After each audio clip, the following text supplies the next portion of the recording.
Social media पर जैन समाज के आपके अपने चहेते कहते हैं कई बार बात कड़वी लगती है और कई बात मीठी लगती है। आज कड़वी मीठी के साथ एक नुस्खे के साथ साधक जय जिनेंद्र के साथ स्वतंत्रता दिवस मनाने के बाद आपके पास आए हैं रात 8 बजे कुछ उन्हीं खबरों के साथ। पर बीच में ये पोस्ट जो जगह जगह वायरल हो रही है उसकी पहले शुरुआत करते हैं। किसी संत ने किया, नाम लिखा हुआ है कि 11 लाख की लूट की 4 बेटियों के पिता से। हमने बहुत जगह ढूंढने की कोशिश की कि मिल जाए, पर मालूम चला कि पोस्ट के साथ एक टिप्पणी जो आ रही है वो क्रांति जैन महाजन पत्रकार के द्वारा है। पहुंचने की कोशिश की, नहीं मिल पाए, और लोगों से बात की तो ये फॉरवर्ड की गई है जगह जगह, तो वो फॉरवर्ड के नाम भी आपको दे रहे हैं। हम यह नहीं कह सकते कि इसमें प्रमाणिक कितना है, पर अगर यह एक संत को बदनाम करने की कोशिश है तो इस पर कार्रवाई होनी चाहिए, और अगर इसमें कुछ बात में वजन है तो उसका न्यायिक रूप से जांच होनी चाहिए। क्योंकि यह इस तरह की बातें हैं जो कहते हैं एक जरा सी छींट सब सारे तालाब को, पूरे नदी को, हमारे जैन संतों के संघ को गंदा कर देती है। यही नहीं, ऐसी बातों में हमें कुछ और पोस्टें भी मिली हैं जो आप यह देखिए। इंटरनेशनल जैन रिवॉल्यूशन फॉर्म ने इन्हीं संत के बारे में बहुत ज्यादा आरोपित करी।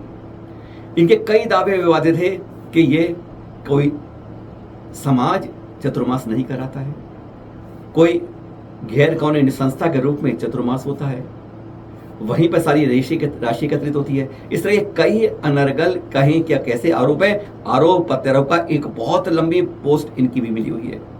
हमने इसके फोरम के जो मुख्य हैं दिनेश जैन बेंगलोर के, उनसे भी बात करी। उन्होंने कहा कि मैं अपनी बातों पर, अपने दावों पर, अपनी बात कही पर मैं पूरा खड़ा हूं। मैं किसी बात को पुष्टि करने के लिए प्रमाण के साथ दे सकता हूं। उनका तो कहना है कि वह तो 11 लाख की लूट थी, ये तो कहते हैं यहाँ पर करोड़ों का गबन है। नहीं समझ पा रहे हम कि दाल में काला है या काल दाली है, पर जांच जब हो तो होनी चाहिए। अगर आरोप गलत है तो सजा मिलनी चाहिए, और आरोप में कोई वजन है तो जांच के बाद जो निर्णय हो वह स्वागत करने योग्य हो। हमने आचार्य श्री के नंबर पर संपर्क करने की कोशिश की, 5-6 बार किया, पर वह नंबर उठा नहीं था। इसलिए चैनल महालक्ष्मी दोनों तरफ से इस बात की पुष्टि नहीं कर पाया है। पर यह पोस्ट बहुत वायरल हो रही है, समझ नहीं आ रहा कि लूट कहां से कहां की हो रही है। आपके पास लाते हैं हम कुछ जगह पर कैसे जैन के अंदर मंदिरों में, तीर्थों में स्वतंत्रता दिवस को मनाया गया। कुछ अगले कुछ क्षणों में आप देखेंगे अलग अलग रूप में टिप्पणी के साथ कि हमने मनाया कैसे। ध्यान रखिएगा, धर्म जीवंत तभी रहता है जब राष्ट्र सुरक्षित रहता है। तो हम देख रहे हैं इस समय आपके पास लाए हैं नांदनी से ताराबाई अन्ना साहब हाई स्कूल के दृश्य हैं। आचार्य श्री विष्णु सागर जी सत्संग के सामने में जब संत बैठे होते हैं तो यह भाषण की सभा नहीं होती है, यह प्रवचन की धर्म सभा होती है। और यहाँ पर देख के बाद बहुत अच्छा उद्बोधन आचार्य श्री द्वारा बच्चों को मार्मिक रूप से समझाते हुए दिया गया था।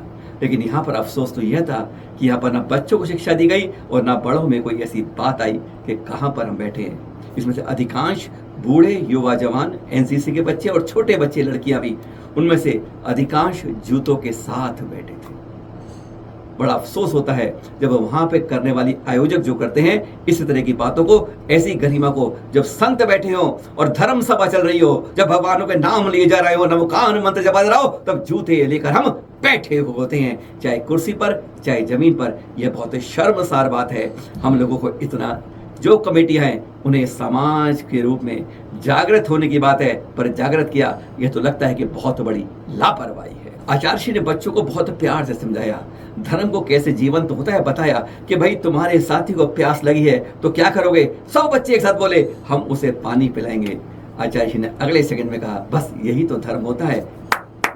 तालियां पिट गई। धर्म क्या होता है जो जिनवाणी को पलट के करते हो, धर्म वह नहीं होता है। धर्म दया का होता है, विवेक का होता है, सद्भाव का होता है, भाईचारे का होता है, वात्सल्य का होता है, सत्य का होता है। धर्म तो वह। और कुछ चित्र आपके पास इंदौर के अभय प्रशाल सभागार के देख रहे हैं, आप ये देख रहे हैं। गुणायतन प्रणेता भावना योग का यह शिविर चल रहा है, आज शुरू हुआ है और कल और परसों 3 दिन के लिए मुनिषी प्रमाण सागर जी के सानिध्य में। कहते हैं ना, तन स्वस्थ मन मस्त और आत्मा पवित्र। भावना योग बस यही तो कहती है, तभी तो इसके बारे में कहते हैं जब वो मिलते हैं तो अंदर के अंदर से निकलती है बातें विचित्र। दृश्य देख रहे हैं, लोग पूरे उत्साह के साथ इस भावना योग शिविर में भाग ले रहे हैं। और इससे बाद ही आचार्य जी ने एक दिन पहले स्वतंत्रता दिवस के बाद में कहा एक बात बिल्कुल कड़वी लगेगी आपको, पर बात सही कही। अरे भारत में जन्म लेके भारतीय तो बन गए, लेकिन आज हम अपनी संस्कृति को, अपने पुरातन को भूलते जा रहे हैं, वास्तव में याद नहीं कर रहे हैं। तो कैसे आजादी को आप समझ पा रहे हैं? आज हम आजादी के मूल मंत्र को जैसे भूल गए हैं। 1 मिनट में एक झलक सुना देते हैं, सुनिए जरा। लोगों के हृदय में अपनी संस्कृति के प्रति चेतना जगनी चाहिए। दुर्भाग्य है आज कि भारत के लोगों में भी भारतीयता का जो गौरव होना चाहिए वो कम दिखता है। जिनको भारत की भाषा से प्रेम नहीं, जिन्हें भारत की भूषा से प्रेम नहीं, जिन्हें भारतीय भोजन से प्रेम नहीं, उनकी भावना भारतीय कैसे होगी?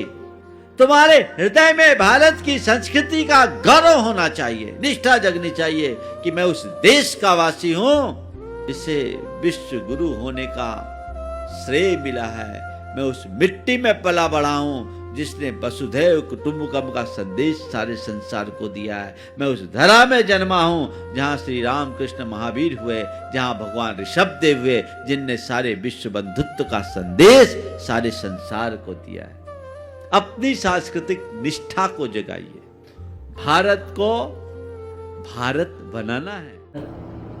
और हम पोस्ट के चक्कर में भूल जाते हैं या हम यह नहीं समझ पाते हैं कि 15 अगस्त को देश स्वतंत्र हुआ था या गणतंत्र बना था। देख रहे 78वें गणतंत्र दिवस की शुभकामनाएं कोमटगिरी से ये सज्जन भेज रहे हैं। ऐसी कई गलतियां आई हैं, एक ही काफी है, संकेत काफी है। कभी भी कोई पोस्ट भेजे, लिखे या फॉरवर्ड करें तो पहले परख लीजिए। स्वतंत्र दिवस को हम लोग भी समझते हैं आसमान में स्वच्छंद हो जाना, पतंग उड़ाना। बहुत जगह उड़ी, बहुत घायल हुए। कहते हैं इस देश के कानून की तो सजा से बच जाओगे। कितने पशु घायल होके मरे, अरे कई पुलिस वाले तक घायल है, और को तो छोड़िए, ऐसे कई अनेक जगह ऐसी खबरें मिली है। यहाँ की अदालत से तो बच जाओगे पक्षियों को मारकर, लेकिन ध्यान रहिए जो कर्मों की जब अदालत लगती है वह किसी को बख्शती नहीं है। और देखिए जो फरिश्ते होते हैं वह किस तरह बचाते हैं इन पक्षियों को। वास्तव में वही फरिश्ते हैं जो किसी की जान हम किसी को दे नहीं सकते, तो किसी की जान लेने का अधिकार नहीं है, उसे बचा तो सकते हैं। ऐसे कर्मवीर धन्य हो जाते हैं जब अपनी जान खेलकर पक्षियों को भी बचाते हैं। वो महाराष्ट्र में पहुंचे आपके पास। जी हाँ, गणाचार्य कुंतु सागर जी के द्वारा यह निर्मित हो रहा कुंथुगिरी में देख रहे हैं। ऊपर जाएंगे ना कभी, पहाड़ पे जाना, किस तरह का एक समय शिखर का रूप दिया जा रहा है। वहां पर भी देखकर गजब होगा। पर ये देख रहे हैं वहां पर 78वां स्वतंत्रता दिवस कैसे मनाया गया। एक बता दें आपको, यहाँ जाते आते रामदेव जी ने विज्ञापन दिया, हर में आता था पेज के अखबारों में, पर उन्हें यह नहीं मालूम चला उनके विज्ञापन देने वालों को कि कौन सा वर्ष है, कौन सी वर्षगांठ है। ध्यान रखिएगा, यह स्वतंत्रता दिवस 77वीं वर्षगांठ 78वां दिवस था, पर वह इसको बता रहे हैं 78वीं वर्षगांठ। खैर अपनी अपनी बात है। ये तो कुंथुगिरी के दृश्य आप देख रहे हैं। गन्नौर से भी देखते जाइए, उपाध्याय गुप्ती सागर जी मुनिराज के सानिध्य में यहाँ पर भी ऐसे हमें 25 से 30 जगह से स्वतंत्रता दिवस के चित्र आए हैं, पर हम आप में से कुछ और दिखा रहे हैं। चलिए एक स्कूल का और देखते हैं जाते जाते। चलिए यह स्कूल में आ गए कोटा के अंदर, विशुद्धमती माताजी विद्यालय छात्रावास के अंदर। देखिए छोटी छोटी बच्ची हमें किस तरह से यहाँ पर स्वतंत्रता दिवस मना रही हैं। गर्व करिए इस तिरंगे पर और साथ में भूलिए मत पचरंगे को। जैन ध्वज भी कभी कभी याद रखिए, अपने घरों पर फहराते रहिए। फिर मिलेंगे आपके पास सादर जय जिनेंद्र के साथ।